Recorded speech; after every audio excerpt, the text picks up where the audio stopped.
Hello guys, welcome back to your favourite Ankahi Khamoshi.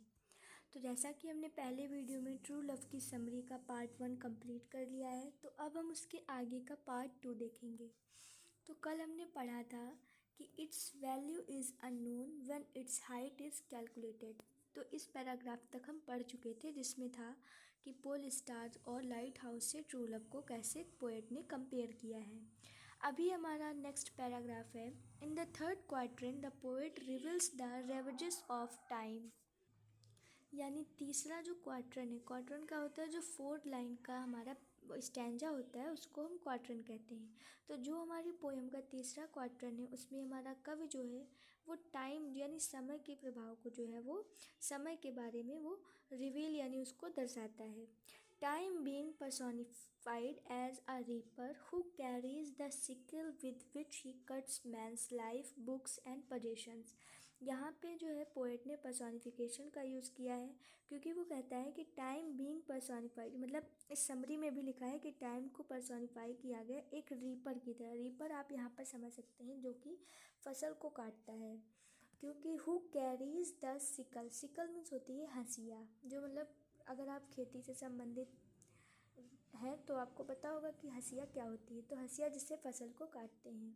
तो समय एक फसल काटने वाले की तरह है जो हंसिया लिए हुए है, और जिसके द्वारा विद विच यानी जिसके द्वारा यानी उस हंसिए के द्वारा टाइम क्या कट करता है।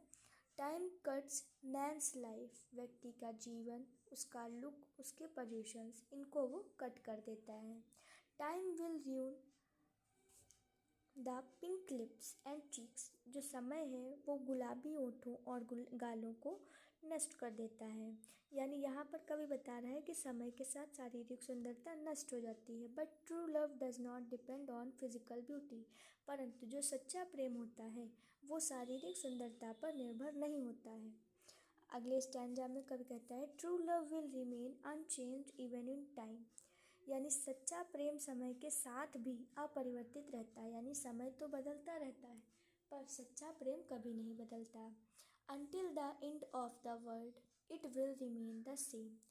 संसार के अंत तक भी, संसार के अंत तक भी यह ऐसा ही बना रहेगा। यानी अनटिल, जब तक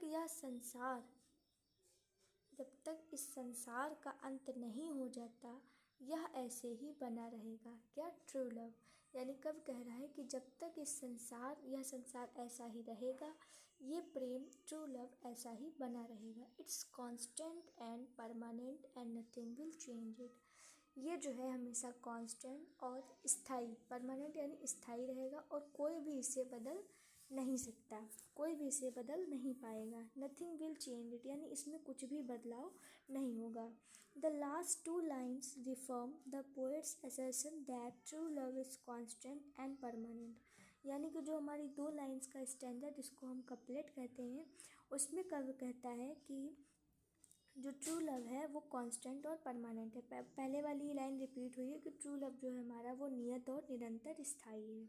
if someone proves that this assertion is false, आगे जो है वो पोएट जो है वो कहते हैं कि अगर कोई भी मेरे इन जो मैंने बताए हैं ट्रू लव के मतलब जो सिम्टम्स आप कह सकते हो एक तरीके से, तो जो मैंने ये सिम्टम्स बताए हैं ट्रू लव के, अगर कोई भी इन्हें गलत साबित कर देता है, देन द पोएट क्लेम्स, तो कब क्या दावा करते हैं कि वो कभी नहीं कहेंगे कि उन्होंने पोइट्री की एक सिंगल लाइन भी लिखी है। और no man has ever known true love, और कोई भी व्यक्ति, किसी भी व्यक्ति ने कभी सच्चा प्रेम किया है या उसको जाना है।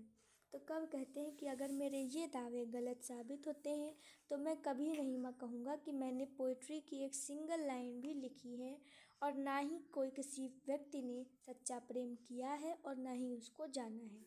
तो इसी के साथ हमारी ये पोएम कंप्लीट होती है।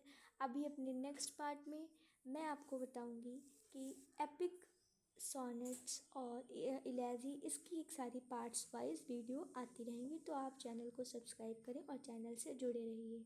यानी इसके बाद हम कंप्लीट करेंगे फिगर ऑफ स्पीच, और then we will move on second poem which is present in absence, written by John Donne. तो कंपोज्ड बाय जॉन डॉनी। तो इसी के साथ वीडियो को एंड करते हैं। Bye bye.